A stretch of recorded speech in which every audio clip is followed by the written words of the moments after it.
Hey there, ladies and gentlemen, and welcome to the DAC. In today's video, something's just stopped working in my computer. I've got a virus, nasty virus called virus.ce. So I will have to use my rescue CD to get this thing fixed. Well, anyway, today's topic is about Mr. Sean Hannity, and for those of you who don't know who Sean Hannity is, he's the president of the Asshole Association of America, also known as Fox News. Okay, so Sean Hannity's a tyranny-friendly theory of rights. There is an outrageously poor argument behind being used to defend the Guantanamo detention facility these days. A recent example of it was uttered by none other than Sean Hannity. He said something of the sorts. "They declared war on us, and we're fighting a war, and we know there is about 60-some-odd detainees that have gone back to the battlefield.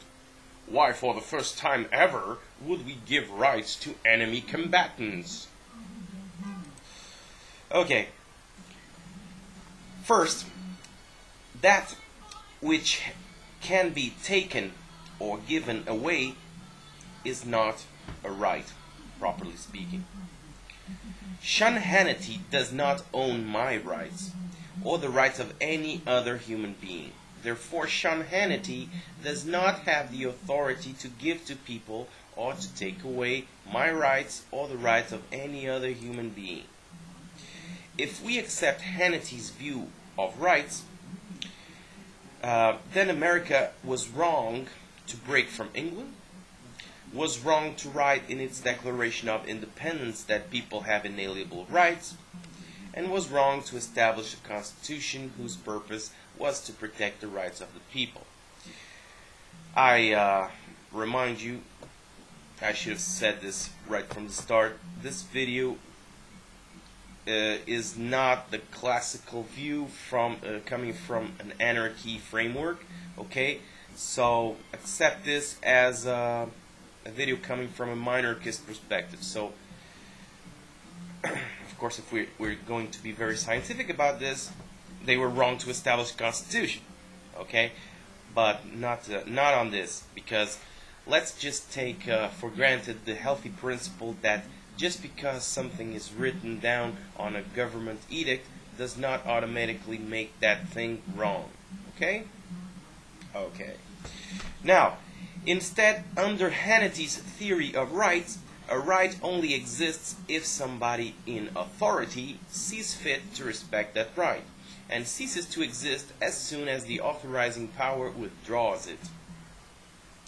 This is a theory of rights that any tyrant would love to embrace, and is directly opposed to the theory of rights that was put forth by those who created your country, America.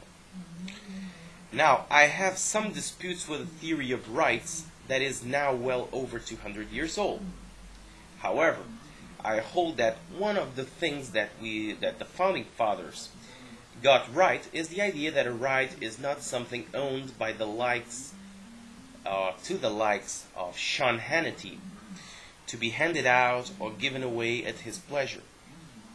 What the founding fathers got right was the idea that rights exist as a matter of natural fact.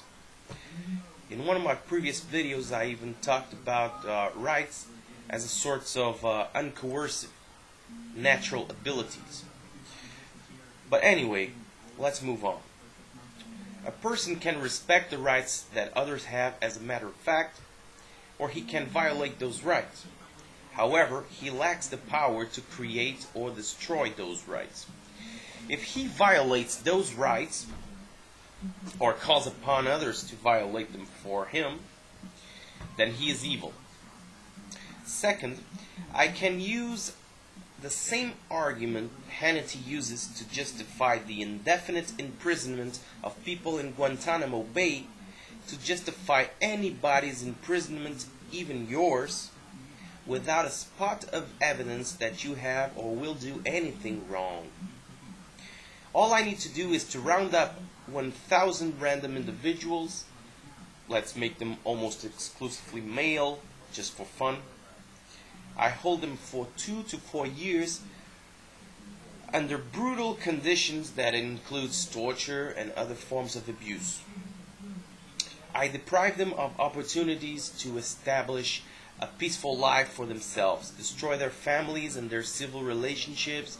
Then I release 800 of them back to civilization. 2 years later, I reveal that 60 of those 800 have committed some act of aggression. From here, I argue that none of the original 1,000 people should have been released, and that no future detainee, even you, should ever be released. I would not need any evidence of guilt on your part, nor would you have any right to a trial, whereby I would be obligated to present my evidence against you. The only evidence I need to justify keeping you locked up indefinitely is the act that somebody else was released. Then he went on and committed some offense. This type of reasoning is perfect for giving tyranny a secure foundation. The tyrant needs not make any use of courts or evidence or to provide for any type of due process. Anytime it is true of any prisoner that if I release you, you will have the opportunity to commit some offense, then one is authorized to keep the prisoner behind bars. And since this is always true, there is no such thing as a person who does not deserve to be behind bars. You can commit any offense at any time. I cannot predict with absolute certainty that you will not. Therefore, in the name of security, you should be locked up. I do not need to have any evidence against you. All I need to know is that if you are not locked up then, in the next 5 years you might commit an act of violence, and I have all the authority I need to lock you up. That, according to the Sean Hannity theory of rights, a theory, by the way, that says that seems these days to be quite popular among Republicans, who somehow hold the wholly contradictory belief that they best represent the values of the Founding Fathers. So this was the Dax view on Sean Hannity's theory of rights. I hope you enjoyed the video. As always, if you have, please subscribe to the channel, and I'll see you all very soon.